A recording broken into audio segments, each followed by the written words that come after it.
My name is Tony Borden. I'm the Executive Director of the Institute for War and Peace Reporting, and we're really pleased to welcome you here this evening.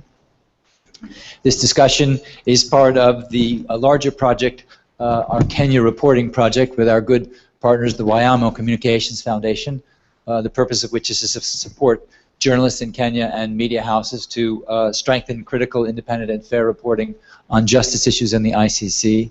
This is the fifth in a series of discussions we've had previously that have been in Nairobi, and we're really pleased to be able to welcome you here for this evening. We're also working with Radio Netherlands Worldwide, which has gathered comments from the ground, and these will be used during the debate as questions. We're also tweeting during it, and we may receive some incoming questions, and the event is also streamed live through reportingkenya.net and the Hague Trials Kenya from the Radio Netherlands Worldwide website. That only leaves me to thank our friends at the Wayamo Foundation and also our Dutch director, Marcel, and the IWPR Netherlands team for their great job in organizing this. And I'll hand it over to IWPR Africa editor Simon Jennings to do the introductions and begin the proceedings. Thank you very much.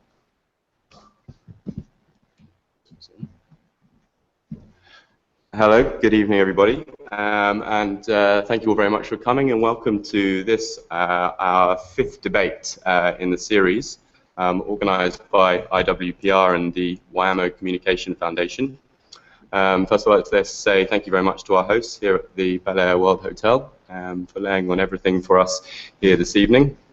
And welcome to our distinguished speakers on this panel. I thank you very much for your participation in this debate. By way of introduction, first of all, I have on my right Ambassador Gerald Thompson, Trinidad and Tobago, and on my left, Dr. Sarah Nowen of Cambridge University. Further to my left, David Donnet-Katin, Senior Director of the Parliamentarians for Global Action. And all the way to my right, I have Mr. Njonjo Moi, a transitional justice expert from Kenya. So as I mentioned, this is the fifth in a series of debates organised by IWPR and Wayamo. Up to now, we've conducted our debates in Nairobi, so this is the first one we're holding here in The Hague. During these debates, we always try to have a balanced outlook, hear voices from all sides, all angles on the issue of international justice and the ICC. This evening we have a mixed panel. We were hoping to get representatives from various of the states parties over the way at the assembly that's ongoing, but unfortunately we weren't able to get any representatives to join us from Africa this evening. But I encourage everyone in the room to participate as much as possible in the debate by making comments or asking questions as I open the floor at regular intervals. So I'll start with the title of the debate, Sitting Heads of State on Trial, a leap forward for the ICC or the beginning of the end. So the ICC charged its first sitting head of state in 2009. The court issued an arrest warrant for the president of Sudan, Omar al-Bashir, for atrocities allegedly committed in Darfur. The following year, in 2010, the ICC issued summons to appear for suspects in Kenya for the electoral violence that broke out in the country following a disputed presidential election in December 2007. In March this year, two of those suspects, Uhuru Kenyatta and William Ruto, were democratically elected as President and Deputy President of Kenya. Since President Kenyatta and Deputy President Ruto were elected as Kenya's leaders, the Kenyan government has sought to have the cases transferred from the ICC back to Kenya to be tried in the domestic jurisdiction. It has also sought to have the cases postponed by 1 year by the United Nations Security Council, and it's also made efforts in New York to have the cases terminated by the Security Council altogether. The Kenyan government is extremely concerned that the trials at the ICC threaten Kenya's security and that of the wider East Africa region, particularly following an attack by Islamic militants on a shopping centre in Nairobi in September. The African Union has also expressed its concern and in October issued a resolution that sitting heads of state should not be tried by an international court while they are in office. The AU has also urged President Kenyatta not to attend his trial, which is now due to start on February the 5th next year. So following the developments at the AU last month, the UN Security Council turned down a deferral request to have the cases postponed by a year, just about a week or so before the beginning of the Assembly of States Party meeting in the middle of last week. Consequently, a special debate was then tabled at the ASP to discuss the indictment of heads of state and government after Kenya tabled an amendment to Article 27 of the Court's founding treaty, the Rome Statute, that grants immunity, for it to grant immunity to heads of state while they are in office, as declared under the African Union resolution issued in October. Let me start with just a few figures that I think are quite well known, certainly to those familiar with the court. The court's been in operation for 11 years. It's conducting 8 investigations, all in Africa, but it only has 1 conviction to date. 12 suspects remain at large. 5 cases have failed to reach trial for a lack of evidence. The African Union, representing the largest bloc of member states, 34, to join this court, which was an institution of last resort for justice, was set up for the very purpose of trying senior state officials. So I'd like to start, if I may, with you, Ambassador Thompson. How unstable is the ICC as an institution if, at the first imminent trial of a head of state, you have such an amount of discord as we've seen in the last few months within that largest bloc, within the African Union, following the indictment of the head of state? Thank you, Mr. Moderator. I would not characterize the situation as being unstable. I think what we're dealing with is the court, as it develops, is treating with real situations. This is the first time that a head of state has submitted himself to the jurisdiction of the court, and the court necessarily has to deal with that real situation at this point in time. So the fact that it has engendered debate, and also there have been efforts to cause amendments to be made to the rules of procedure, in itself, I think, is a reflection of the dynamic nature of the situation, and also it is also in recognition that as matters develop, and you have indicated that, of course, there's been 1 conviction, 5 cases not pursued for lack of evidence. So it is not that you have a very large number of cases. But having said that, the number of cases are increasing, and therefore this then becomes a situation that the ICC has to treat with as it develops, as in fact it also developed its own jurisprudence. And as we have seen in last October, the appeals chamber has had cause to treat with the question of whether or not you can excuse individuals from the requirement to be present at trial. And it has dealt with that situation. It wasn't necessary to treat with it before. Now that the matter has come up, the court has dealt with it, and to the extent it has dealt with it, it has added to the jurisprudence of the court, and I think it augurs well for the future in that regard. Okay, thank you very much. And Sarah, I'd like to ask you the same question, if I may. I think the answer to the question really depends from which perspective and from whose perspective. I think for the court itself, it need not come as an unstable situation in the sense that it seems that the statute always envisaged that this was a possibility, and Article 27 is very clear.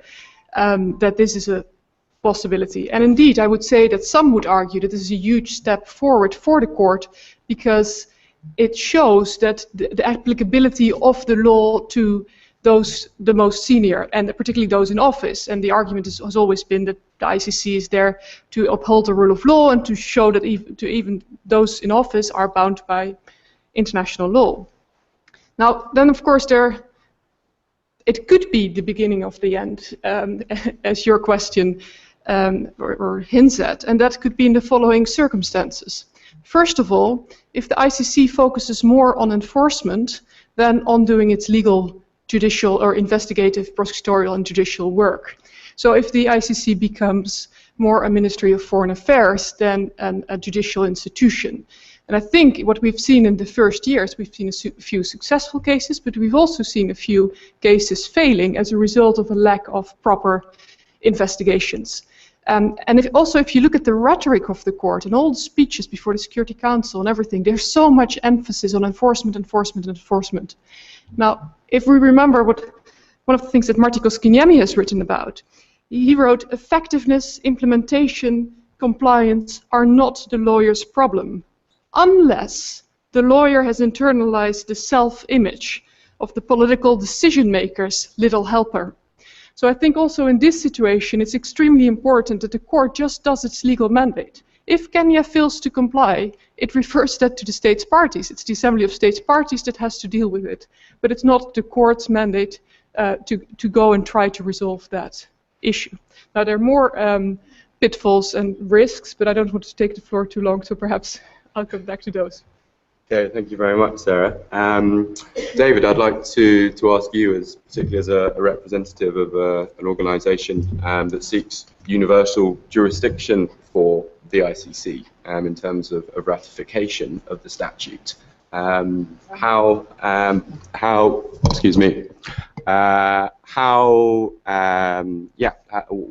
stable is the institution if no matter how many states you have signed up, you then have this resistance that we've seen in the last few weeks? I think this resistance is part of the game. If you create a court that is credible and does its job, certainly it's going to be unpopular.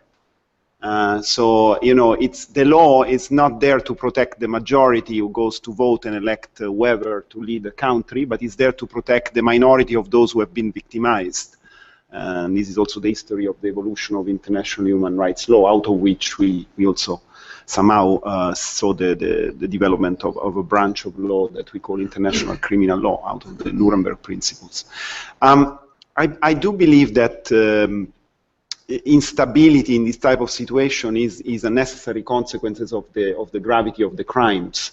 These are crimes that shocks the conscience of the entire international community as a whole. These are crimes, they are the most serious crimes of concern, and they include, of course, genocide, crimes against humanity, which is what is the case is about, war crimes and the crime of aggression, and whether correctly or not, other crimes like terrorism, you mentioned the Westgate attack, are not part of this body of law. I do believe that whatever the outcome will be, and I concur with Sarah, the court will have to continue to apply the law and be seen as an impartial, neutral force behind the application of the law without any distinction. If the court will continue to do that, then the idea that other states that are not yet parties to the statute could be encouraged, incentivized to join, the idea would take ground. If the court will not instead apply the statute equally to all situations, then of course this will bring detriment to the credibility of the institution. It was a project that started with the idea of creating some sort of instability, because when you change things become unstable. So there are problems, and the challenge is to look at analyze the pitfalls, the shortfalls, the limits that we have, and then move on and trying to address them one by one. So I remain very optimistic, and I do believe that once all states belonging to the international community will have ratified the Rome Statute, then the court will have universal jurisdiction, unless one of your states, like Germany did in 1998 in Rome, would suggest to delete Article 12 from the Rome Statute, so no preconditions for the exercise of jurisdiction, and this would be a court of universal jurisdiction. It was not approved in Rome, and the proposal was presented but was not approved, but maybe to counterbalance certain other proposals of amending the statute that are coming out, maybe this could be another option on the table. In that scenario, the let's say the allegation of double standard would simply would simply not be possible anymore to be made, because the court would have jurisdiction on any crime, ratione materia, and not because of the territorial or active personality link or the political decision of the Security Council to activate the jurisdiction of the court. Of course, this will not happen.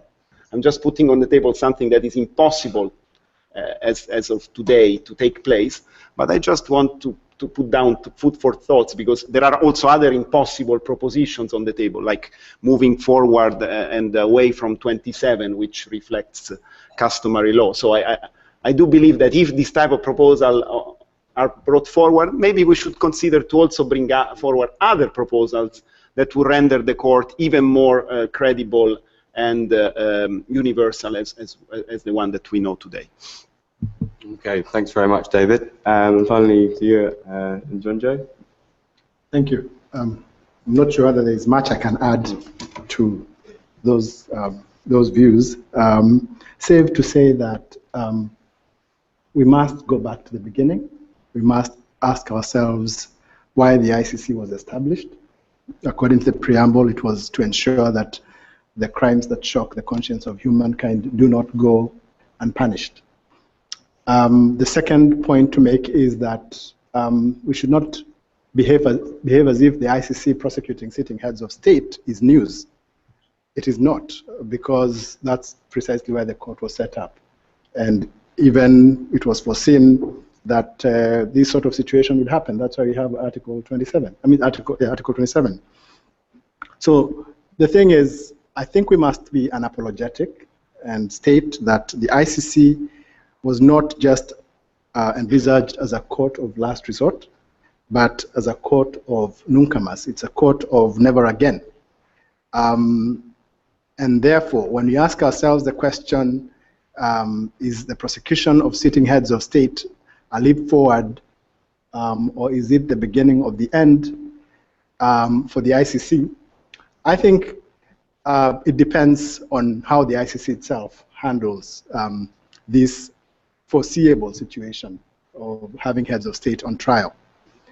If the ICC stands steadfast on principle and doesn't allow itself to be threatened or bullied by organizations such as the African Union or states that have their leadership under trial, if the ICC stands steadfast in applying the law, then it will be a leap forward, because as Sarah says, that was what the court was established for.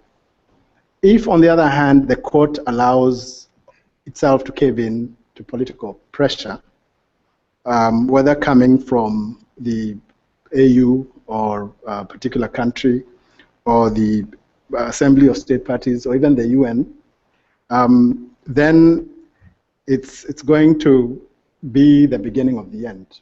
But that's because of how it handles that pressure. It should have, the court and those who are in charge of it should have foreseen this pressure that it would come because it's prosecuting powerful individuals all over the world.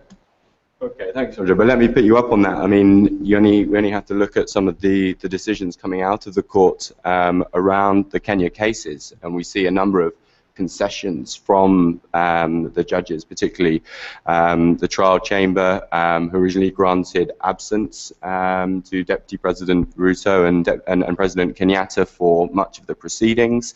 The trial judges, as opposed to the full plenary, actually supported moving the trials to the region at the request of the defendants.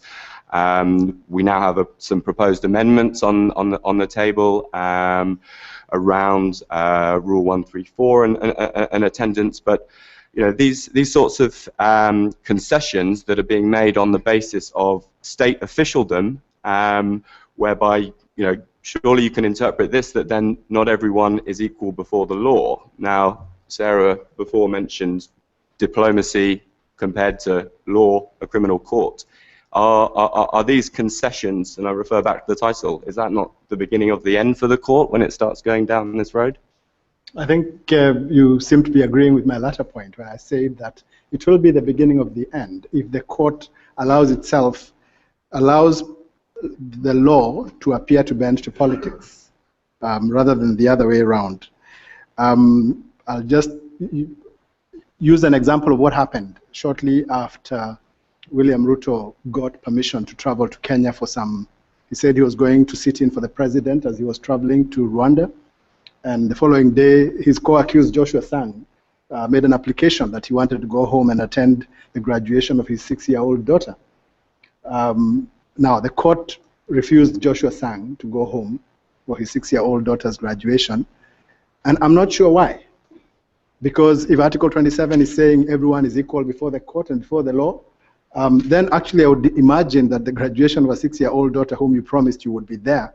And particularly because Joshua Rapsang was arguing that the only reason he wasn't able to attend his daughter's graduation was because the court itself changed its timetable, then I can understand why Joshua Sang would be asking that question. But the point I'm trying to make is that once you start making concessions on the basis of whatever the accused persons tell you, and especially because they are the head of state and his deputy. If I'm the head of state and the deputy, I can call my South African counterpart or my Senegalese counterpart and say, can you invite me for a cup of tea so that my deputy can come home? So that's the kind of ridiculous situations where bending the law to suit politics will end up. And that's why I'm saying that if the court is not careful in the way it handles this, in terms of whether it's concessions in court or whether it is the proposed amendments right now, which are trying to amend Article 27 and Article 63 by the back door through Rule 134, then that will be the beginning of the end. You either stand on principle or slow puncture yourself into irrelevance. Okay, thank you very much. Ambassador Thompson, could I ask you the same question to you? Well, I think Article 27 speaks to immunity. And it says, of course, with respect to that point, whether you are commoner or king, whether you're high or low, whether you're president or policeman, you are subject to the statute. The issue that's before, I think we need to separate that substantive point from procedural aspects of the conduct of a trial and the court deciding in the management of the trial whether or not it would excuse an individual for any particular period of time. The matters before, for example, the matters before the Assembly of States Parties now treats with, yes, it treats with the 27, it treats Article 63, where there is an understanding, there's a default position actually, that the accused should be present at his trial. The court itself, in the development of its jurisprudence, has made the point that an individual, an accused, may be excused. And again, in the management of the trial, it is not unreasonable to expect that from time to time, issues may arise where you may need to excuse an accused who is before the court, who has agreed to be subjected to the jurisdiction of the court. Now, the difficulty with, I think, the trials of President Kenyatta and Vice President Ruto is that you have a provision in 27 which says that high office is not a bar. High office doesn't confer immunity, and you have these high officials who are being given to whom a concession has been made, a procedural concession, but their immunity is not in question. Sorry, the absence of immunity is not in question, and they are still subject to the jurisdiction of the court. I take the point that there's an issue with optics here, in the sense that you're making a concession to high office holders, the very persons with whom the statute is concerned, because these are the very persons who have the means, the resources to cause or to commit the offences for which the statute, with which the statute is concerned. But I think also we need to take on board that it is a procedural point. Do you allow? For how long do you allow? In what circumstances do you allow? And to the extent that the court has said that an accused may be excused, that applies, and that would apply, I think, to all accused, and not only the high officials, the vice president and the president. So, in theory, it can apply also to the third accused, if the court is convinced that the argument made is a compelling one. So, I think I would concede that there is a matter of optics here, but I think also we need to have regard to what is the substantive nature of 27 and 63. 63 says you shall be present before the court. Yes. 27 says that office position is no bar to prosecution. Neither provision, I think, is in fact compromised by the court in the exercise of its jurisdiction, right, making these procedural decisions. Thank you. Okay, thank you very much. I'd now like to open up the floor to any questions and comments from the audience. Please, if you could just raise your hand if you wish to speak, and then hopefully we can get a microphone to you fairly quickly, and if you would just identify yourselves and go ahead with your question. Yeah, over here. You have to explain what they should be saying. That's okay. Yeah. Thank you very much. Just one point and one question. The point is that perhaps in the earlier question that you asked, by suggesting that this groundswell is recent, perhaps we may have missed a very important point, and that is that the groundswell is in fact quite some time in the making, right? It started in 2008 or so. I think that's a point that has to be borne in mind.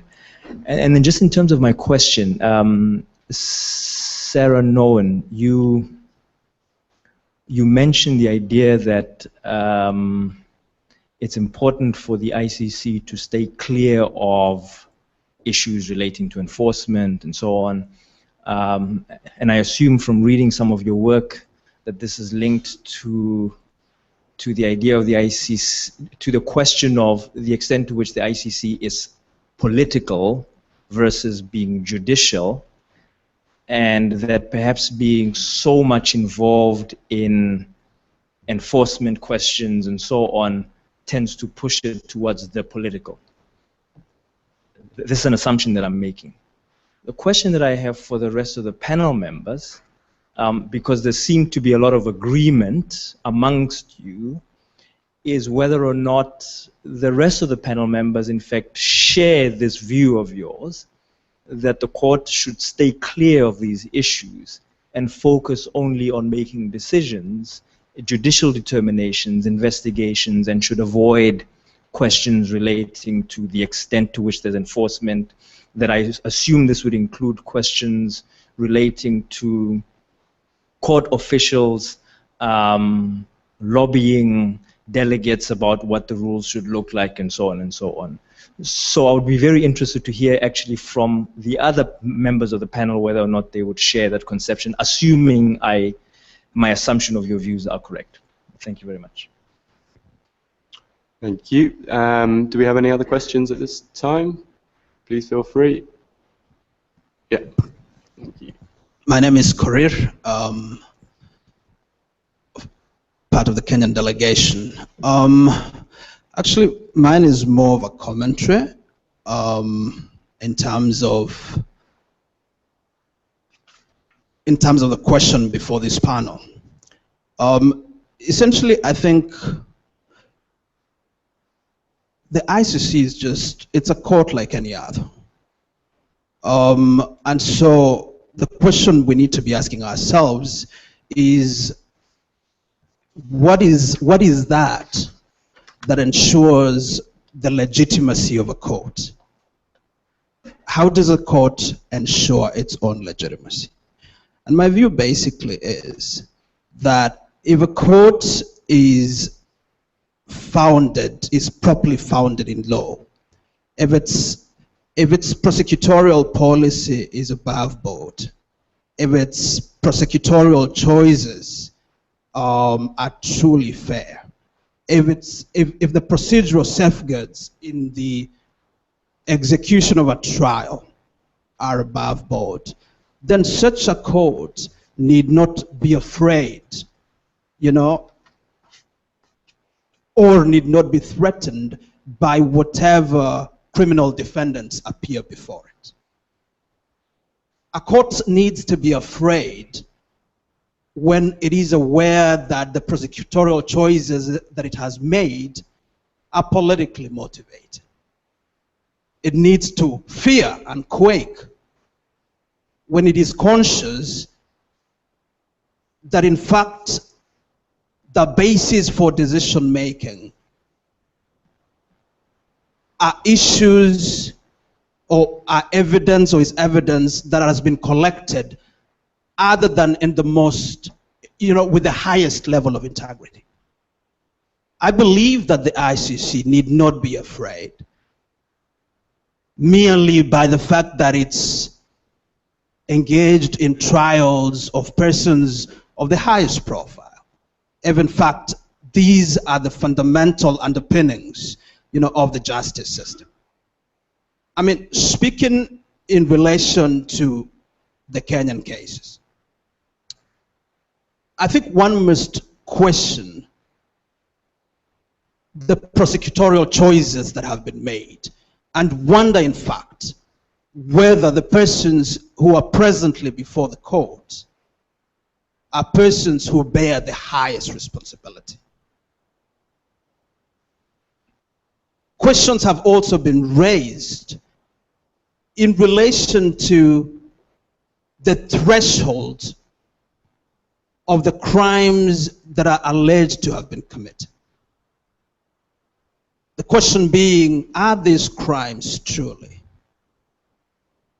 Do they amount to crimes against humanity? And, when these matters were before the pretrial chamber, definitely, one of the judges dissented in terms of the threshold issues. And so I'm just emphasizing the fact that for the ICC to become legitimate, it must review very rigorously its prosecutorial policies. It must embrace wholeheartedly the procedural safeguards within the statute and not attempt to tinker with the mechanisms that have been set for the admission of evidence and the collection of evidence. That way, in our view, this court need not be afraid. Thank you very much. Okay, thank you very much for your comments. I'll take one more question or comment if there is one at this point. No? Okay. Great. So if we could just I'll go back to the first question about the focus of the court and whether it should be confined to legal issues or go further in terms of enforcement and other challenges facing it. Sarah, did you want to come back on the gentleman first? Thank you. There's no reason to come back in the sense of disagreement. You totally captured the point I tried to make. But what I didn't say in the first place, in the interest of time, was the corollary of that argument, which is that the ICC should leave states parties to reconsider things. And I read a statement yesterday by the Kenyan professor who said that ICC is a medicine which, when taken, kills the patient. Now, that may be because some states parties connected themselves to the drip without reading the instructions. And now that can be, and you hear it a lot, well, you have signed this, so this is what you've signed up for, so you better stick to it.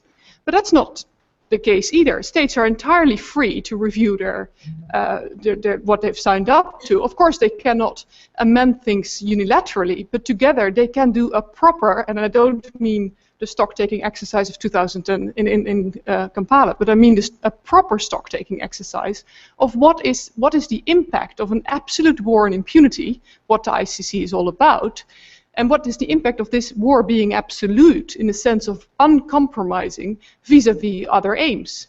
And I think the ICC itself should realize, okay, we have been given this mandate and we do this as good as we can, but states are entirely free to reconsider as well how they balance that particular value with other aims. So this is all to create some disagreement, perhaps. Thanks very much, Sarah. David, can I ask you to respond? I think there was no need. But the disagreement is that I do regard Carla Del Ponte as having been the best prosecutor of the ICTY. She went to the council. She was not popular with the council members, but she got what she wanted. Arrest warrant executed. Was that politics? I don't think so.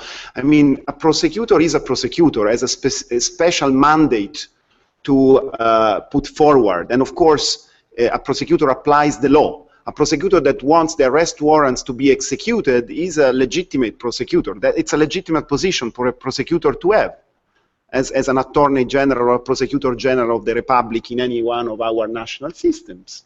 It's not politics. It's about having the law applied properly by those who have the responsibility to do so. So I do not, I don't know, I haven't read everything that was cited here, and apologies for my ignorance, but I do not regard the extraordinary accomplishments of the ICTY also through the work that the prosecutors have done in promoting the compliance of states with the ICTY statute and relevant Security Council resolution as a politicization of their mandate. Not at all. Even because these were prosecutors, were not judges. We need to differentiate what is the proper role for a prosecutorial magistrate and the proper role for an adjudicating one. And those are the one having the last word. Well, if I was the author of this event, I would have changed the title. I'm not, so that's good. I would have said voluntary appearance for crimes against humanity, a leap forward for the ICC or the beginning of the end. This is the problem. Can you really expect an individual to come forward voluntarily and defend himself or herself, as it's easy, and he is full right to do so, as a free person, if the charges are so serious? And isn't it that the statute provides for certain provisions that impedes those types of individuals that may escape, may reiterate the commission of the crime, which is certainly not the cases of the two persons that we are talking about here, but or tamper the evidence or pose a threat to the integrity of the evidence.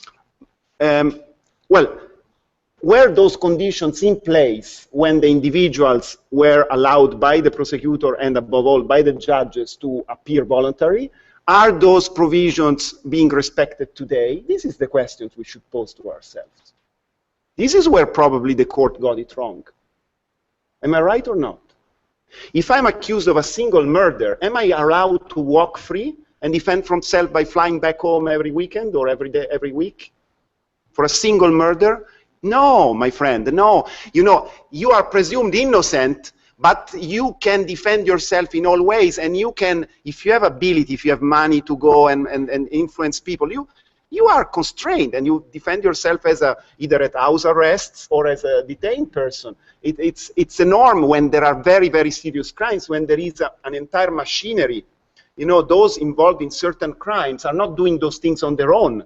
You have enormous... President Kenyatta and Deputy President Ruto have pledged to cooperate with the court. They've pledged to clear their names, and they've cooperated with the court. I hope they're innocent. You know what? I really hope they will be acquitted. I really hope. I do really believe and hope that if they are innocent, they will be acquitted, and we will all be. This will have an happy end. So wonderful. But what if not? And we have created now this enormous conflict. So if I have to look back at because Sarah correctly mentioned the need to go back to the stock taking or shortfalls, pitfalls. Let's look at the things as they are. In my view, it was not right. It was not appropriate to issue these summons to appear. There should have been other ways. And of course, you cannot really allow 2 years to pass between the pre-trial stage and the trial stage. You cannot do that. You need to be a bit more efficient and effective. And I do believe that it's not really a matter of legitimacy here. I think this court is the legitimacy is there, the law is there, the judges are there. It's really a matter of making it work effectively. Yes, we can believe that two individuals want to cooperate, and we can believe in the story that they are fully cooperating. I also believed in it, so I was also wrong. But given the developments of these last few months and more, I think I was wrong, because also there is an asymmetry here. You have when we deal with heads of states, they have an entire apparatus behind them, and on the top of it, if these heads of states, they also have a private capacity to mobilize assets and media and other entities, there is an imbalance there. We have seen it in many years of proceedings against sitting prime ministers in my own country and in other countries. So this is where the situation becomes controversial, and there are probably situations that the court will have to reevaluate in the future, and when this will be surpassed, this crisis will be surpassed. Okay, thank you very much, David. If I could turn to the second point that came from, I remember the Kenyan delegation on prosecutorial choices. And Ambassador Thompson, can you speak to that and some of the prosecutorial choices that the court has made, and particularly also about this debate over the threshold of seriousness of crimes and how that's affected its operations? Well, the court, the ICC is an international court. It has a statute which would guide it as to whether or not the matters that are brought to its attention crosses a particular threshold. You have, and there is a structure as well in the statute which requires, of course, the prosecutor to seek indictments. Prosecutor goes before the panel of judges, in order to convince them that an indictment should be handed on in respect of particular offenses. To the extent that that is followed, I would accept that the correct threshold has been applied. It's only in time, that one would be able to question whether or not, in fact, that was an error. But we're dealing with a court which is a relatively young court. We're dealing also with matters of great significance. We're dealing with heinous offenses. We're dealing with issues concerning human rights, humanitarian law, the most atrocious crimes imaginable. That being the case, of course, and also bearing in mind that it's been done in accordance with or pursuant to a statute which would guide both the prosecutor and the court. Those I have no evidence that, in fact, that the thresholds that should be applied have not been applied. Again, bearing in mind the nature of the offenses, bearing in mind as well, it's a court, over time, one will be able to judge whether, in fact, the correct decisions have been made. I am not at this point in a position to say that, in fact, those decisions were incorrect. Okay, thank you very much. And so, I mean, sticking with this theme of prosecutorial strategy, and John Jones. So, I mean, we might say, looking back over the indictments, the arrest warrants that the court has issued. For example, in Uganda, DRC, it's come under criticism for focusing on rebels and not investigating members of government. We have the Ivory Coast, where we have the former President Laurent Gbagbo charged, but we don't have the incumbent or any charges against the incumbent government. I mean, to what extent, in terms of prosecutorial strategy, is the court like doomed if it does, doomed if it doesn't? Effectively, you get resistance if you go after incumbent governments or heads of states. It suffers accusations of bias or over selectivity in cases if it doesn't. What's your view on that? I think before I come to that, I'd like to just quickly, with your permission, respond to my friend Korir. Oh, yeah, please go ahead. I find it a bit amusing that Korir is alluding to the court fearing and quaking in its boots, and that it need not fear if it has done A, B, C, D. But it's not the court that has been forum shopping from the AU to the UN Security Council to the ASP, avoiding to go to court. The court has been very ready, as it has demonstrated with William Ruto, who has appeared and submitted himself to the jurisdiction of the court, and his case is going on. So I think it's a bit, it's flipping the argument on its head to suggest that the court need not be quaking in its boot. And I don't speak for the court, of course. I'm just speaking as a Kenyan who's been observing this. Then second issue is about him claiming that those with the highest responsibility are not here.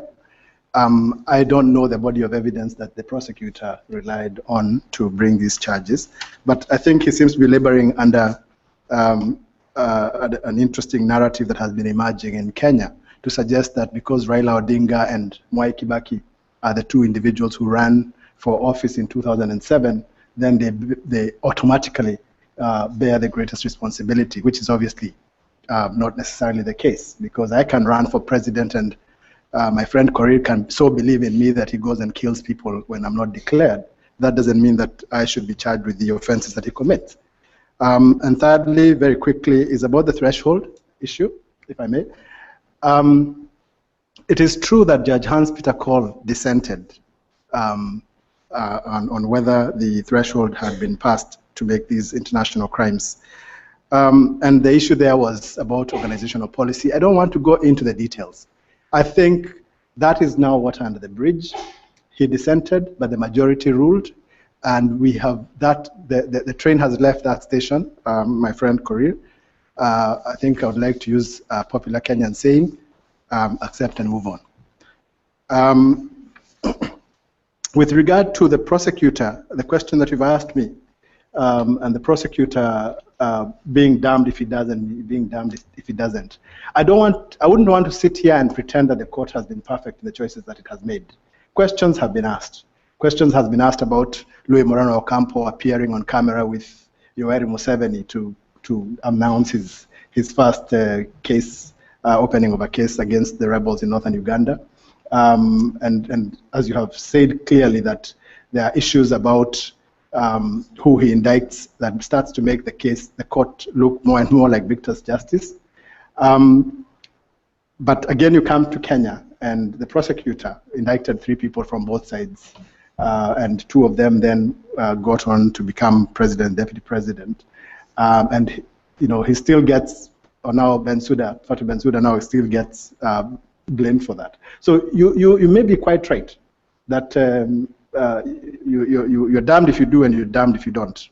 But I suppose if you're criticized by everybody, you must be doing the right thing. That's not to say that the prosecutor needs not learn the lessons that need to be learned and listen to fair criticism where it is there. But the prosecutor should not allow the fact of those question marks being raised to derail the debate about pursuing justice and accountability against atrocity crimes.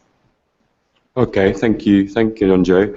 So Sarah, the sort of same question to you with this dilemma perhaps that the prosecutor is faced with. But in light of that, is this level playing field, equal investigations of all, wherever there are allegations of wrongdoing, is that a dream of the court, or is it a reality that it can reach?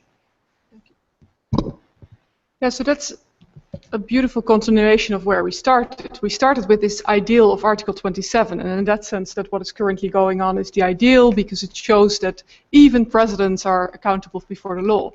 At the same time, we all have seen that these rules are enforced in a world of incredible material, political, substantive inequality.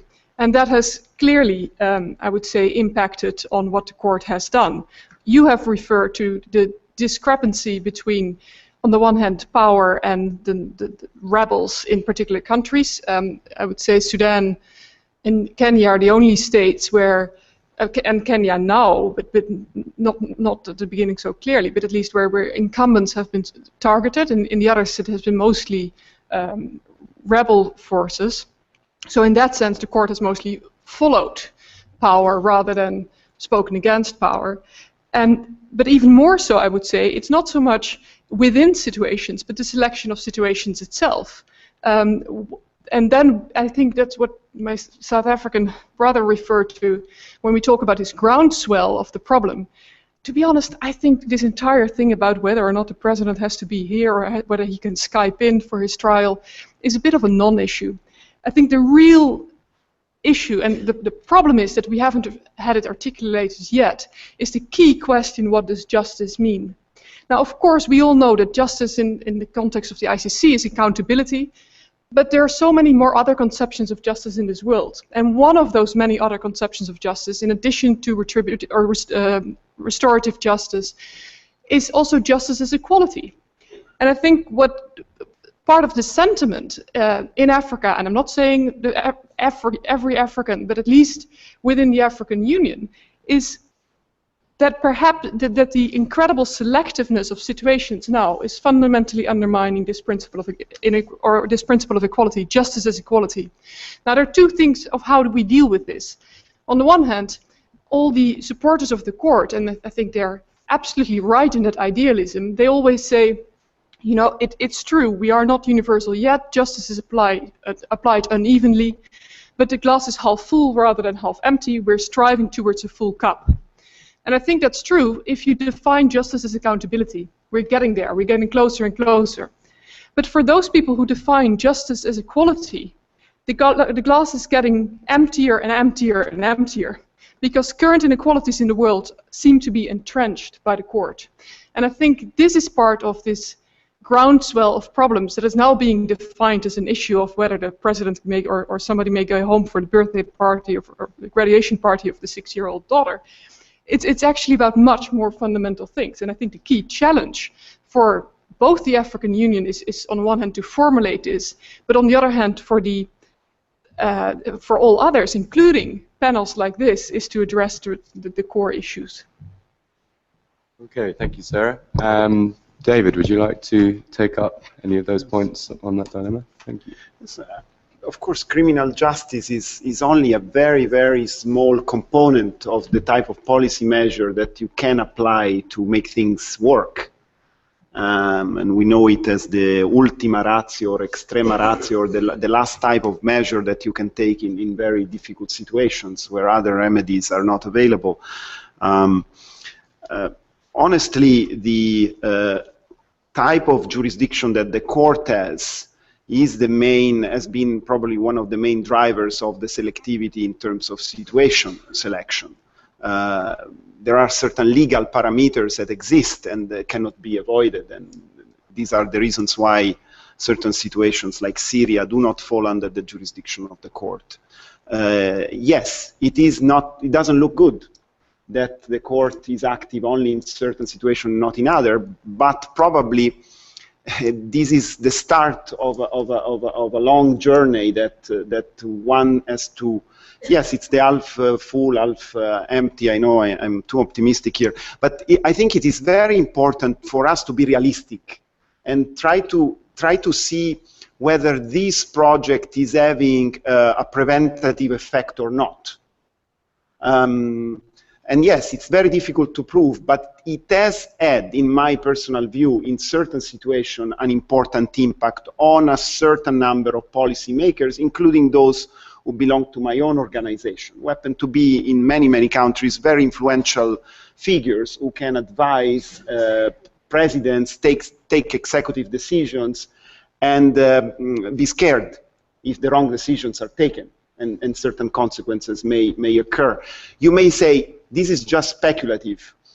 Let's look at the statistics. And let's look where we are failing. Let's look at what we are failing. Probably the place in the world in which we are failing most is called the Central African Republic. And nobody mentions this country. I repeat it in every speech I can give. I will repeat it again and again.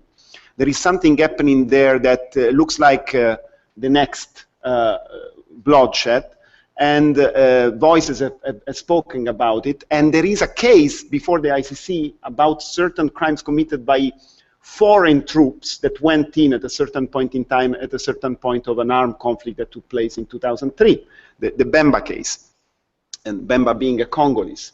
And there is an urgency here for the Office of the Prosecutor, who, however, has a role that is comparable to the 0.05% of what the international community can do to stop the massacres in Central African Republic, because, of course, there are others who can do much more. First, the Security Council, and including, of course, the African Union, and under its constitutive act. And this is really where the challenge is for us, to maximize the impact, to make sure that as we were witnessing the Côte d'Ivoire conflict erupting, that it would have not become another Rwanda, because that was the discourse back in 2002, 2003. And it was the side of former President Gbagbo that accepted, as a non-state party, the jurisdiction of the court in the first place. It didn't happen naturally like this. It was a process that involved a lot of policymakers who advised him to stop certain practices. And advise also the wife, by the way, who was the head of the Socialist Party group in the Ivorian parliament. So these things have had an impact, because if you look at many, many years of conflict in Côte d'Ivoire and you look at the statistic of victimization, those statistics are very serious, but cannot be compared with Rwanda or with other situations that we have known in the 1990s. So we need to be realistic. We need to understand where we can have an impact. And I still believe that the fact that the ICC exists with all the shortfalls and pitfalls of the project has had and is having a tremendous impact on decision makers. And our challenge is to make it universal, to make it accepted by everyone, to have the major powers to join in, because it's useful to all of us, and they have no reason to object in our organization and also personal point of view, and make it move the international community towards more a rules-based order than an order based on power and other values that are prevailing today. Maybe this may not be the most important movement towards equality. Maybe we need something else. So we are doing the wrong thing. So I think that's Sarah's position. But I do believe that the ICC, and for what criminal justice can achieve, is a very, very valuable project still. Okay, thank you very much, David. My next question, we talked a lot about prosecutions, the law vis-a-vis politics, but something that was key at the center of the Rome Statute when it was formulated back in 1998 were the victims. Victims of these crimes were put at the center of the court's operations. A recent poll conducted a couple of weeks ago in Kenya had, as a result, 67% of those polled wanted to see President Kenyatta go to The Hague to answer the charges. If I could ask, and Njonjo, you first, to what extent are the victims still at the center of this project, particularly in the dialogue and the priorities of the states parties, the members of the court? As you say, there's still a lot of support in Kenya, contrary to what some people have us think. 67%, and this opinion poll was taken just about a week before the ASP meeting opened. 67% of Kenyans are in support of the president coming to The Hague to attend trial and clear his name. But as you say, victims have not been front and center. They continue to, the victims who registered for the two cases continue to be represented in court, obviously. But the spotlight shifted and the narrative shifted a while ago with the increasing politicization of the Kenyan cases, whereby the suspects donned the heart of the victims. And it became, when the ICC was turned into a campaign issue, where the narrative was pushed forward that it was the former prime minister who somehow had the power to bring the cases to the ICC or invite Moreno Ocampo to Kenya, despite all the facts say, and the fact that obviously he didn't have that power. The two individuals currently in charge of the affairs of the state managed with amazing alacrity to use their power, their resources, and their control of the media, because in Kenya, most of the mainstream media is either owned by or controlled by politicians or their friends. And so with the kind of might that they had, even before they got into government, the narrative was changed, especially in the context of an election campaign, where the ICC was posited as an imperialist court whose agenda was regime change, or in this case, electing our president for us. So very subtly but very surely, that narrative has ensured that victims have moved from front and center. Even at the African Union, there was no voice for victims.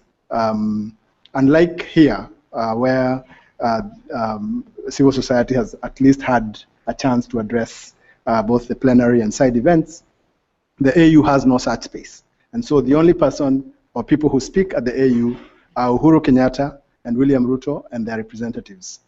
And likewise, at the UN Security Council during the debate for the deferral a week and a half ago, likewise, you did not hear much about victims, although it has to be said that Fergal Gaynor, the common legal representative for victims on the Kenyatta case, wrote an excellent letter to the UN Security Council, which I think is available publicly, laying down exactly what the concerns of the victims were.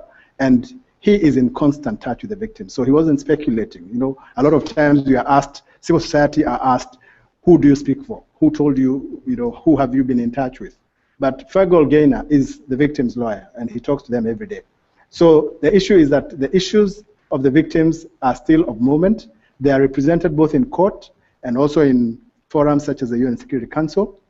But unfortunately, in wider forums such as the ASP itself, except insofar as civil society tries to get in its voice edgewise, and certainly not at the AU. Victims are not figured. Okay, thanks, Ndonjo. Ambassador Thompson, could you speak to that? And obviously, bear in mind, there's 122 states parties. What is the priority for the victims? Well, one casualty of the focus on whether or not the prosecutor should be interested in this matter, this situation, country, or the other, really tends to be the victims. Because in those countries where the prosecutor has, in fact, and the court has taken action, they are victims as well. So that we ought not to lose sight of that very salient fact when we debate prosecutorial choices. Because to the extent that you're dealing with choices, it means that they are victims. And if you're talking about a choice of two, it means that there are victims in both places. And to the extent that the court addresses one, at least it would have addressed some victims. So I think we need to be careful that we don't lose sight of the fact that there are victims wherever, in all situation countries. And to the extent, of course, that the court and the prosecutor deals with one or the other, it means at least those victims will in fact get some attention. Now, it is true that victims, of course, would have a limited voice, a limited role. For example, in a meeting of states parties, again, the meeting of states. But it is also true that in considering, for example, the proposal to amend amend the rules of procedure, delegates were conscious that in fact you cannot simply treat with the prosecution and the accused in a matter such as that, because again, the victims have rights as well. The victims also seek justice. They would also wish to see, as it were, the accused answer to the charge that that the prosecutor would have brought on their behalf. So I think we need to keep the focus on the victims. It is not as great as it should be, but in dealing with the Assembly of States Parties does make an effort. Bearing in mind, of course, the forum is one for states. An effort is made to accommodate the views and the situation of victims. Okay, thank you very much. Sarah, would you be able to speak to the involvement of victims from Assembly States Parties? I think that there are, as always, all kinds of levels on which we can address this question. What I have difficulties with is that rhetorically the victims are still centerpiece. In every sentence, in every speech, every first sentence, it's the victims, the victims, the victims. But the problem that is getting more and more pervasive is that the victims has become this kind of halo identity, an abstract thing that gives a holiness to the entire enterprise without having the power as a group, because they have been so abstracted from something, to hold anybody accountable for what's being done in their name. And the victims is so abstract. It's a group, but it's nobody in particular. And I think, of course, there's a huge gap there with the legal proceedings, where there should be individual victims with real experience, with a name. Well, usually they have a number, I think in the ICC proceedings, or a code, but at least individuals.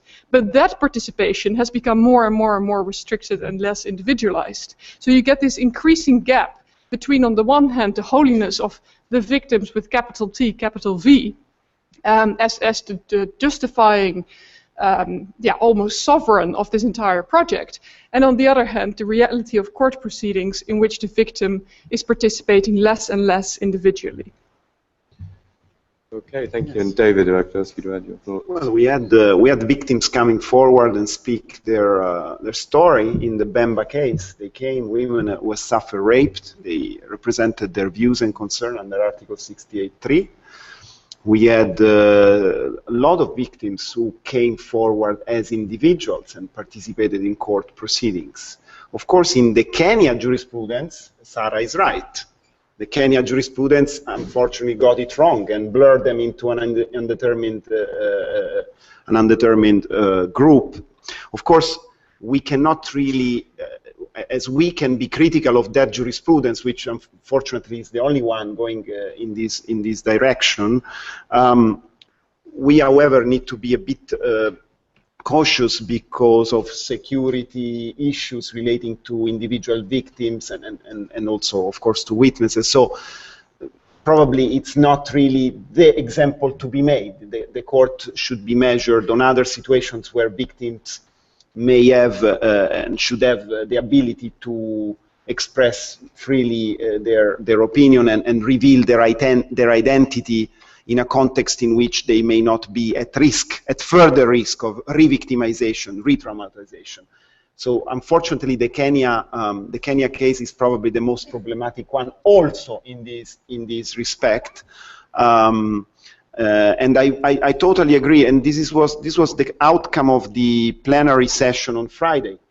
that I had the ability to summarize, bringing to the table the consensus of all that the first goal of victims' participation is to protect and respect the dignity of individual victims who want to see recognition as part of that important process, which we should not, however, overestimate, because, you know, what you can get out of a criminal trial is very limited. You know, it's maybe very important to the individual who suffer immense suffering, and any type of reparation may not be the one that will bring back any type of reparations that the justice process may put on the table may not be really comparable to the suffering that an individual has encompassed. So we need also on this one to be realistic and understand that there are limits to what the criminal justice process can offer. But still, I do believe that the individualized approach is in the legal framework. And if in one or two cases it was not applied correctly by the judges, the court has ample possibilities to correct the mistakes done. Okay, thank you very much, David. I'd like to open the floor again. Please, if I could hear any questions or comments on any of the points that we've discussed so far, we'd all welcome to comment on them. In the front here. Thank you. Xavier Jean Keita, I'm the principal counsel of the defense office in ICC.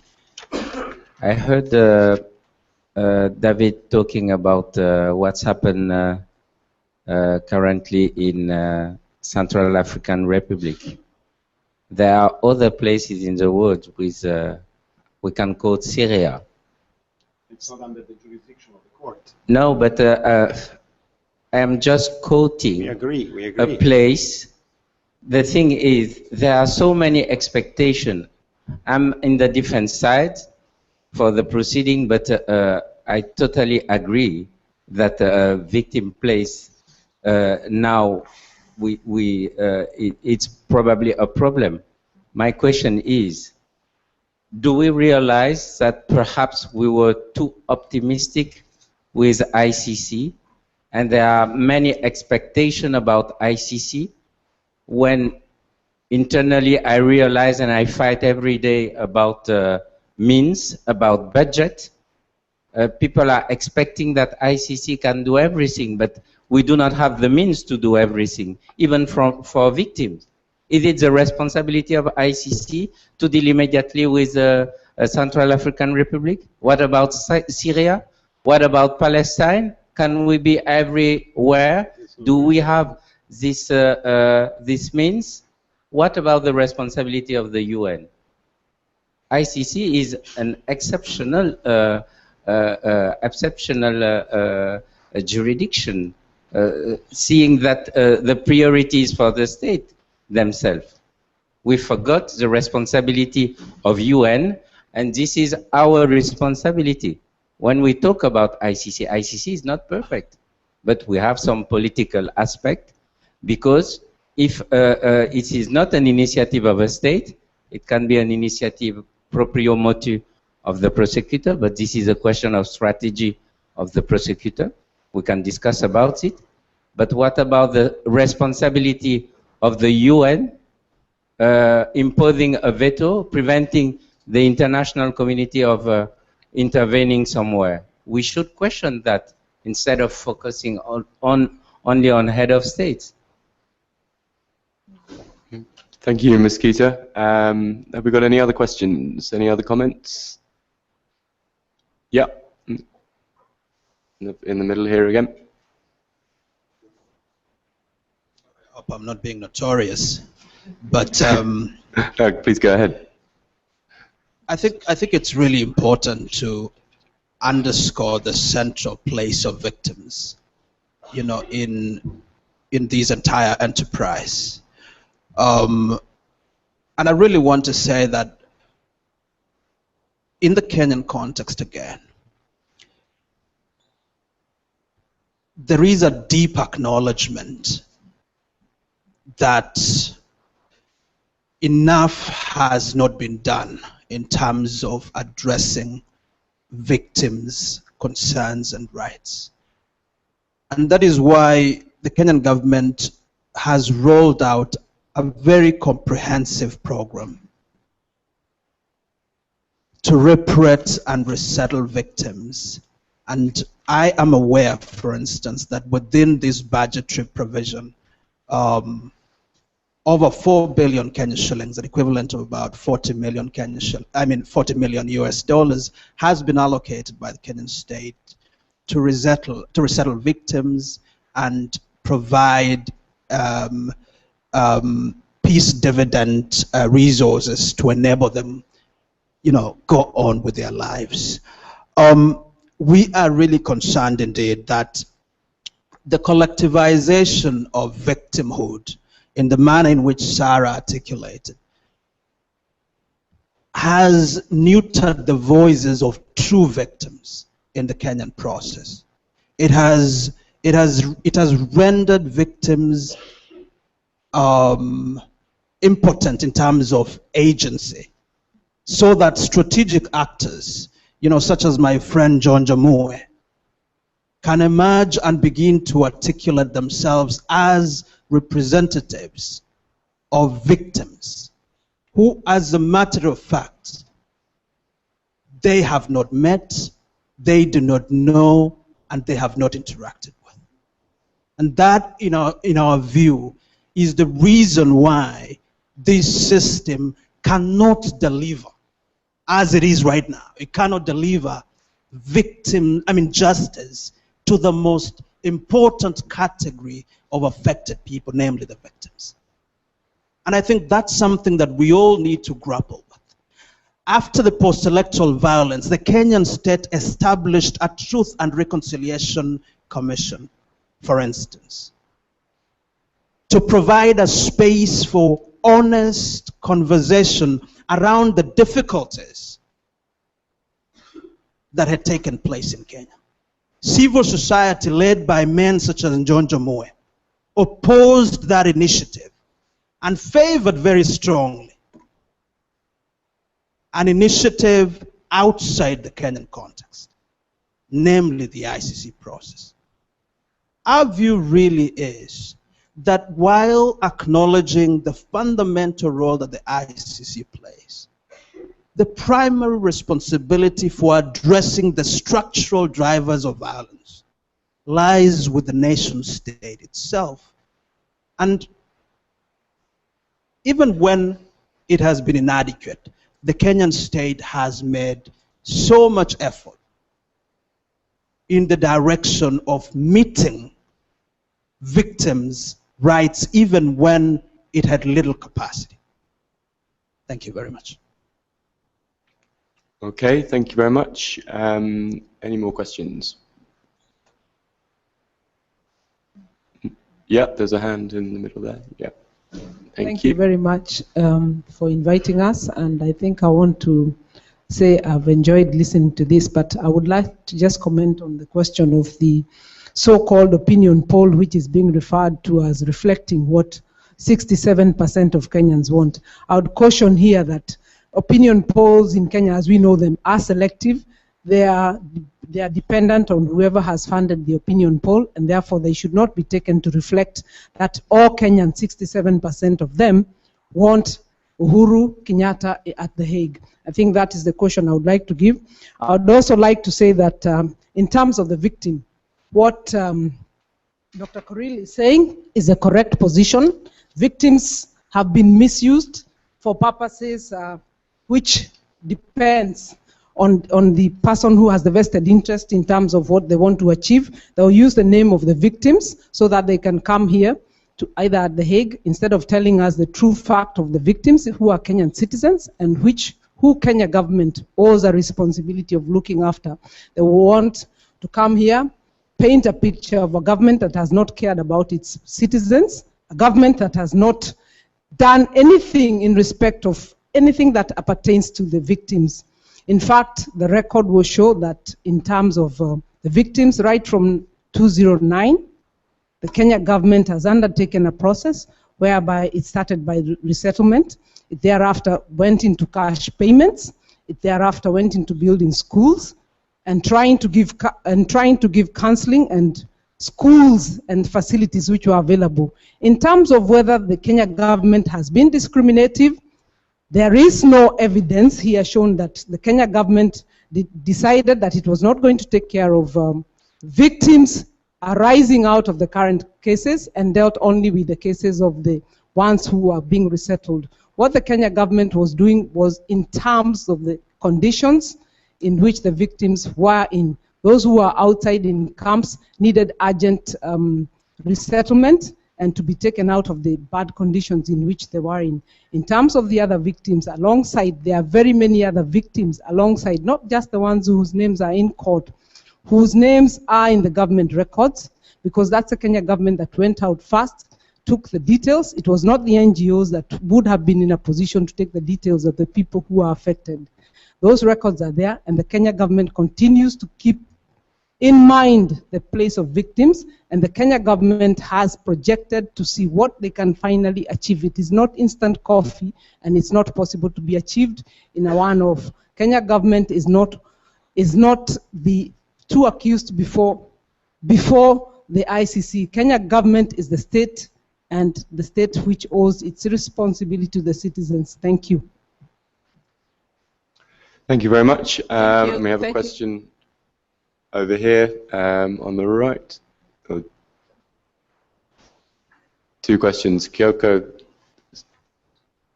Okay, come here first. Thank you. Thank you for your indulgence. While Kenya still has the floor, I just wanted to add to what my colleagues have said, that first of all, let me categorically state that Kenya has not sought an amendment to Article 27. Merely what we are seeking is the procedural accommodation or concession, as Ambassador Thompson mentioned, for our leaders to be able to balance between their duties back at home and also their obligation here at the court. I then wanted to say that I know that Kenya went mad during the post-election violence, and it's not something that is so extraordinary. Other countries have also, there are some moments that other countries have gone mad, and these issues are not unique to Kenya. What is not being told is the story of the lessons that have been learned from that situation, the reforms that have been undertaken, judicial, electoral reforms, economic and social, and the efforts that have been made to restore the victims. It might, the government may not have achieved full restitution, but there has been positive efforts being made to deal with this matter, and my colleague, Dr. Korir, has ably and articulately stated the position. And the ICC also may have a role through the Trust Fund for Victims to assist. I'm not sure whether we have been able to tap into this, but that is something that the ICC could also help with in this scenario. We know that the court is seized with jurisdiction over the crimes in the statute, the crime of aggression and those others, and as an element of universal jurisdiction that is not expressed through the UN Security Council. And like someone, a speaker before me mentioned this, if the court is to be seen as a court of equality, there are many other scenarios right now that the UN Security Council should be able to refer to the court if that court is supposed to look legitimate the way it ought to be, the way we intended it to be as states parties. Thank you. A further addition to the Kenyan voice. I would kindly... Briefly, we can come back for more questions in a moment. But Mr. Chairman, a further addition to the Kenyan voice. My honest take is that in the 15 years of Rome Statute, the only lesson we can learn is not a lesson on sitting head of state. And which brings me to my proposition that what we should all of us be so obsessed with is safeguarding the integrity of the court process. That is my submission. Okay, thank you very much. We'll just go back to the panel and get some reactions to those comments and questions, starting with the first one made by Mr. Keita at the front here. Sarah, perhaps you could respond to Mr. Keita's suggestion. Are we just too optimistic? I think as a true Frenchman, Mr. Kita asks the existentialist question, what are we all about? And I find one should do a discourse analysis of the rhetoric around the ICC. And what is interesting is that in all the promotional language, the ICC is always promoted and advocated for on the basis of consequentialist arguments. We are here because we contribute to reconciliation. We're here because we contribute to peace. Ocampo made statements, arrest Bashir now and you've got peace tomorrow in Darfur. And this is also the rhetoric of the court itself. I mean, some actors in the court have made a lot of statements like this, including with respect to the victims, of course. It's always everything for the victims, and that's mostly this abstract victimhood.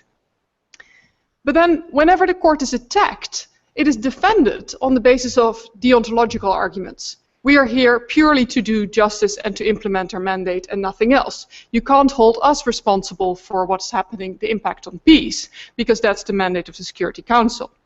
Now, I'm not saying what is the right approach or what's the wrong approach, but all what I'm saying, pointing to, is this total inconsistency in terms of promotional arguments and defensive arguments. And I think that, so this point that you're absolutely spot on with saying these too big expectations have partially been created by those who are trying to promote the court themselves. So it would be in their interest to be slightly more modest about the possible achievements. Now that brings me to one final point about these victims, because David was absolutely right that this limitation has mostly been happening in the Kenya case, in the jurisprudence. But my point goes far beyond the jurisprudence of the court. My point is about the legalization of victimhood. If you talk with victims generally, for instance in northern Uganda, people who have been born in IDP camps, have lived there for 20 to 25 years, have no future whatsoever because of circumstances in which they were born. They're not victims recognized by the court because they have not been the victim of a crime that is being prosecuted by the court. So what is happening with victims in the judicial process is you've got a pyramid. The world has a massive base of victims. But what is happening through the legal procedure is that that pyramid is getting narrower, and ultimately you've got in the Lubanga trial 4 people appearing, the victims appeared. Now, that stands in a sharp contrast with this massive base of suffering. And on the other hand, you've got this abstract victimhood, the victims with capital T, capital V, that halos above all of this. And the point I was trying to make is that this legalization of victimhood on the one hand, and the rhetorical reference to the victims on the other hand, is increasing a bigger and bigger and bigger gap. Now there are several ways of addressing that, and David would argue, or at least that's what I implied, like what I understood. The Kenyan jurisprudence is wrong. My point is much more, this is inherent in the judicialization of victimhood, but make sure to be extremely cautious with this reference to the victims deserve justice, or the victims want this, or the victims want that. So much more caution with respect to this notion of abstract victimhood. Sorry for the long response. Yeah. Thank you, Sarah. And Ambassador Thompson, if I could ask you to respond to the same issue. Is it just a brief point? Very briefly, okay, 7,000 victims decided to come and participate in court proceedings. No one obliged them. They decide, it's a right to be participating, to accept the judicial process. It's not that you buy into some sort of propaganda or whatsoever. These are individuals who decide. They are a minority. I agree they are a minority. But if it's meaningful to them, it's meaningful to me. If they are 4, I'm happy of them. If the 4 have some level of satisfaction participating in the process, wonderful. The fact that they are few and they are a minority does not need, and more or less in these situations, also in domestic systems, they always are a minority. Let's not think that the criminal justice process is the way to solve the problems of the entire. I've never said that, and I'm not a policymaker. I'm just one person who believes that when the mayor of Taba, Kayesu, was tried, because I was there, and the communities of the city of Taba came to represent those victimized, the moderate Hutus and the Tutsi, and they were told by the prosecutor at that time, a Kenyan man, Androniko Adede, no, go in the gallery with David and other people because you belong to the general public here, you don't belong to the proceedings. These guys were devastated, and they left Arusha, and they didn't support anymore the court proceedings that they were so eager to attend as victims, as representing their communities. So why not to give this legal chance, which is existing in so many places? It's not up to us to, I mean, we have to be realistic, and I disagree with the Maître Keita approach. We know our place. This is a criminal justice process. The Security Council is failing on Syria, and we denounce it every day. I have, in this room, there are organizations like Amnesty International and others who are denouncing the inaction and immobility of the Council every other day. We are doing it, but you know, because we cannot do something there, it's not a good reason not to do something here, where we have a treaty-based jurisdiction, which, however, as we have learned from our masters like Professor Otto Trifter, it applies on behalf of the entire international community certain principles of law that have been accepted by all. So why not to move with what we have and then incrementally try to bring equality in the next 10, 20, or 30 years, because you know there is a lot of work to be done, and and we need a place where to start. So the ICC gives us enough ground to start the job and try to put an end to impunity, which is, yes, is an utopia. There will always be some form of impunity, but that doesn't mean that it's not right to fight for that. So I do believe that we are not here, there are no conflicting opinions here, because my expectations, and I hope the expectation of many, are not that we are changing the world through the criminal justice process. Okay, thank you very much, David. Yeah, Ambassador Thompson, if I could come to you on this issue of optimism and prioritizing of victims from a state's party point of view. Is that something that we're way off from where they want it to be, or what is your view? The ICC is an international tribunal. States, sovereign states of their own free will, who subscribe to the object and purpose of the Rome Statute, decide to become parties to the ICC. So states would have accepted it. A contract among states. These are the rules. I agree to abide by the rules. I find it very curious that states would then say that, don't look at me, look at somebody else. Somebody else is doing as much or doing worse. You've agreed to abide by certain rules. These are the standards that should obtain. And if, in fact, you're in breach of those standards, then you should be called to account. By becoming a party to the instrument, you agree that you would subscribe to certain standards, and if you breach those standards, then you ought to be called to account. It clearly is not sufficient to say that other persons are, in fact, also in breach.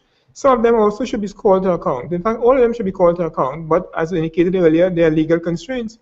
If they're not a party to the statute, then they may not be called to account. But that is no reason to say that you should not be called to account, or that is no reason to deflect attention from whatever offenses may or may not have been committed in your jurisdiction. So I don't find it a sympathetic argument, really, to say that there are other places where things are worse or as bad, and therefore don't look at me, look somewhere else. That really is not, in fact, a compelling or a persuasive argument. The point about whether we are expecting too much, I come back to the point that the institution is a young institution. Right. The first bench of the ICC would have been created in around 2003, so it's not 10 years.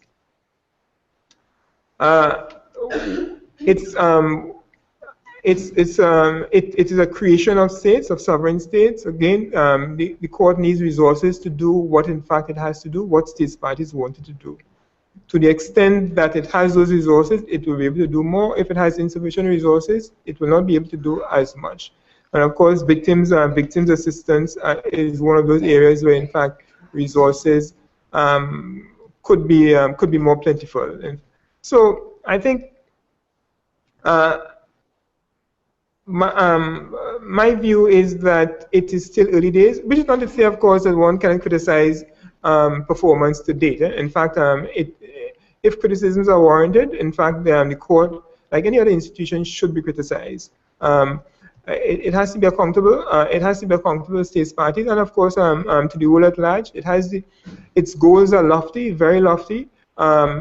Somebody has to do it. If it was not the ICC, we would think that the world in 2013 would have created an institution to address those very points.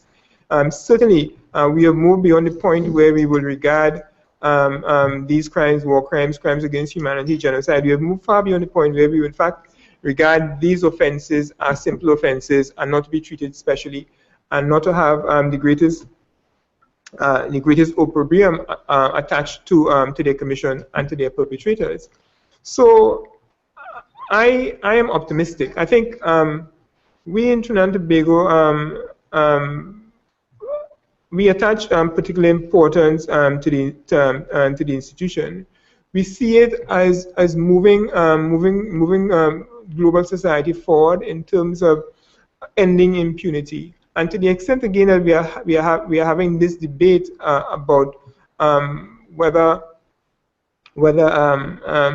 special procedures should apply to high functionaries, I think to the extent that we are having this debate, I think crystallizes the view that we are moving forward. In another era, in another place, without the Rome Statute, there would have been no issue to discuss. So I think it is more positive than not, and in fact we remain optimistic on the progress of the institution.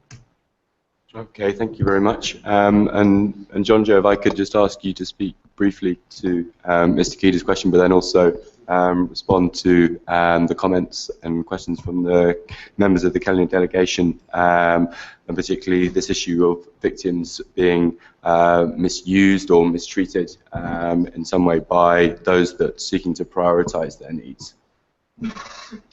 I think the earlier question that was asked by my colleague, I think seems to have received enough airtime from my fellow panelists. So let me, because of time, just focus on 3 quick points in response to what the Kenyan delegation is talking about. I think sometimes I find it disturbing that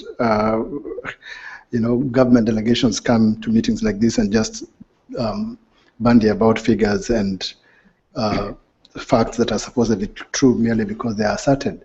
The thing is, when someone says that people like John Jomwe do not talk for the victims, it's your right to believe who I work for, who I speak for, but at the very least you can avail yourself of the letter that I referred to earlier that was written by the victim's legal representative, Agol Gaina, to the UN Security Council. That's about 2 weeks ago. It very carefully documents what the experience of victims has been with regard to the reparations and resettlement claims that you are talking about. And then I would also like to refer to you to the report of the UN Special Rapporteur for IDPs, who visited Kenya and wrote his own independent report based on his own investigation, that there were huge gaps, and the fact that the victim so-called compensation scheme was skewed ethnically. Now that is not an NGO, that is the UN itself saying that. So the second point I want to make out of the 3 that I want to make is that, one, it is clear there are many victims in Western Kenya, in Nyanza, Kisii, who have not seen any amount of compensation. When you bandy about a figure of 4 billion, I'm not quite sure where that amount is. It would be good if you could let us know where it is so that we can direct the victims to that fund. The other thing is that there is a tendency in Kenya in this discourse to conflate or to reduce victims to IDPs. There were hundreds of women who were raped, many of them infected with HIV/AIDS. I would like to know about those people telling us that there has been compensation, whether anyone has compensated the 1,133 people who were killed. There are many other victims who are still waiting for the so-called compensation. finally, no, the second point I want to make quickly is that Mr. Corey refers to the Truth, Justice and Reconciliation Commission and suggests that we boycotted it and preferred to externalize the Kenyan cases. Actually, it bears saying here that the TJRC was slow punctured by the fact that the person appointed to chair it had his own issues. He was alleged to have violated several human rights which the commission was supposed to investigate. And so Kenyan civil society decided that that he could not lead an honest process. And the TJRC process was hampered by the fact that Ambassador Kiplagat remained at the helm to the end. And even when the TJRC completed its report, while it was waiting to get an appointment with the president, the current president, to hand over the report, there were officers from the office of the president calling the commission and demanding that certain aspects of the report be changed. And they managed to get that changed. And then finally, the report was sent to Parliament, and instead of implementing the recommendations of the report, as weak as it was, the Kenyan Parliament decided, led by the Attorney General, decided to draft an amendment to the TJRC statute to give themselves power to amend the bits and pieces that they didn't like. So when you talk about the TJRC as being a comprehensive model of delivering victims to justice, I'm not sure what you're talking about. Finally, because of time, my sister, whose name I didn't get, says that Kenya is not demanding the amendment of Article 27, but an accommodation, what you call very beautifully a procedural accommodation. I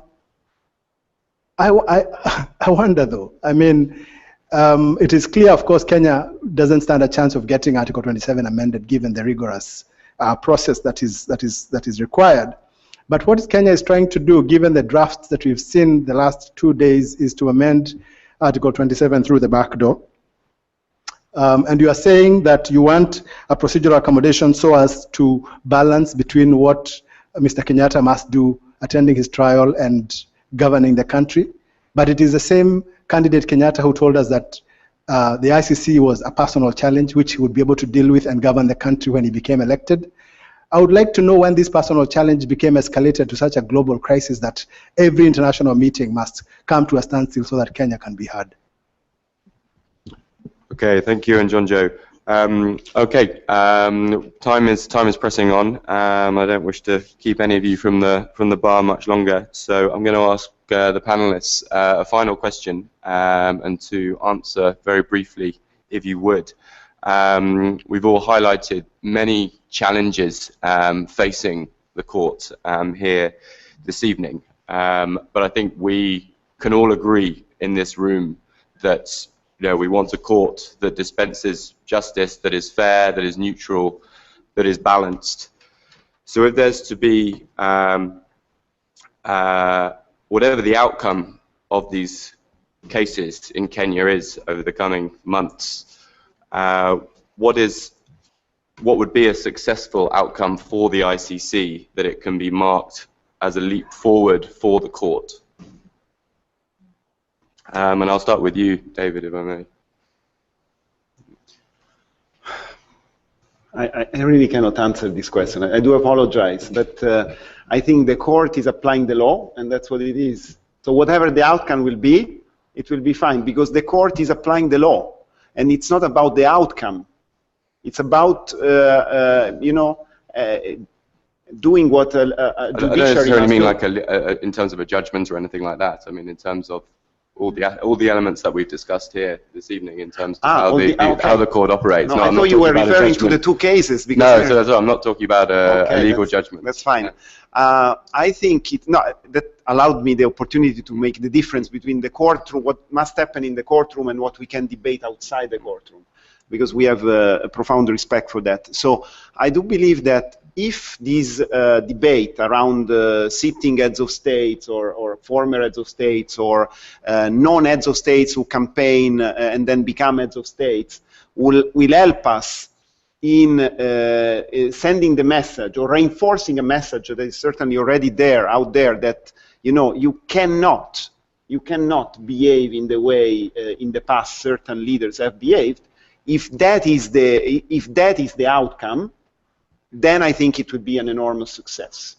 And of course, it's consequential, but it's consequential not to other goals, peace or, it's consequential as of what criminal law and the legal system is about, to try to bring a condition through which individuals and groups try to respect each other and respect the law. So if that is the case in the long term, I do believe that that would be the most successful outcome.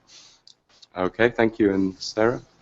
Okay, so I think my response follows neatly on this point, because for me, ultimately, criminal law and law, they barely bring justice.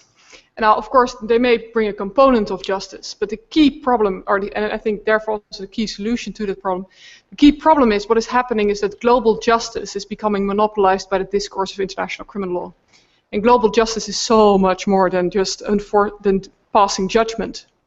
That's the easiest thing almost you can do. Passing judgment is easy, bringing real justice to this world requires all kinds of other measures. And the problem is more and more that the enforcement of one particular tiny little bit of law, international criminal law, is being monopolized by this movement as being global justice. And for me this, and just to go back to Kenya, today I received an email from somebody in Kenya who wrote, "The trial of the president and vice president is one of the most topical issues in the country, occupying prime TV on TV news networks, front pages of the local dailies, and discussed in all manners of social settings, from the bars to the hair saloons. But discussion of the political and socio-economic issues appear to have largely fallen to the wayside." And I'm very sad that the Kenyan delegation has left at this moment. "A worry of mine is that, because of this preoccupation, the ICC and the trial of the president and vice president will become the main narrative of a moment in history, and as a nation we will have missed the opportunity to address phenomena contributing to systematic injustices and cyclical violence." So my hope is that we focus in all our debates and all our intentions in international law. We have institutionalized only criminal justice. We haven't institutionalized the other elements of justice. I'm not saying that we should institutionalize the rest, but at least the one institution that we have for justice shouldn't become or monopolize the entire debate on global justice. Thank you, Sarah. And Ambassador Thompson. Thank you. I think it's positive that we are in fact engaging in this debate. I would answer the question that's the basis of this meeting by saying, really and truly, I don't think it's the beginning of the end. I think it may more accurately be described perhaps as the end of the beginning. I think what you have now really is the court moving forward, and in moving forward, right, there will be challenges. I think this is one example of that challenge, and of course, states parties will deal with it to the extent that, of course, it is the focus of attention. Again, it is natural. I think that it would generate a lot of attention in Kenya and other places as well, because what it symbolizes, and I think what it symbolizes is that the idea that powerful persons, powerful politicians can be immune, clearly that is under serious threat. I think for that reason, the fact that President Kenyatta and the others have submitted to the jurisdiction of the ICC is positive. Clearly, I think certain states, certain leaders in certain states do not believe, I think, that they can in fact follow the path, say, of the Sudanese president and remain, as it were, within the fold, and particularly for a state that is a state party to the statute. So I look at it. I look at it as a positive development. Feeding problems, yes. Challenges, yes. The court needs more resources, yes. Victims need greater attention, yes. But fundamentally, that is a matter for states parties. In the same way that the question of cooperation and the question of enforcement is a question for states parties. That too is a development, is a matter in progress. Greater work needs to be done insofar as that is concerned as well. But fundamentally, it is really the challenge for the states parties, and to the extent that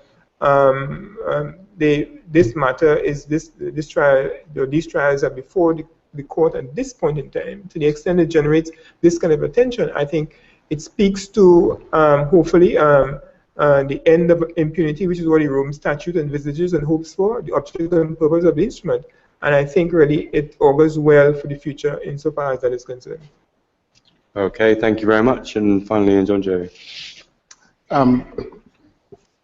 I think it's important to go back, being a Kenyan, to state that Kenya is celebrating its 50th year of independence this year.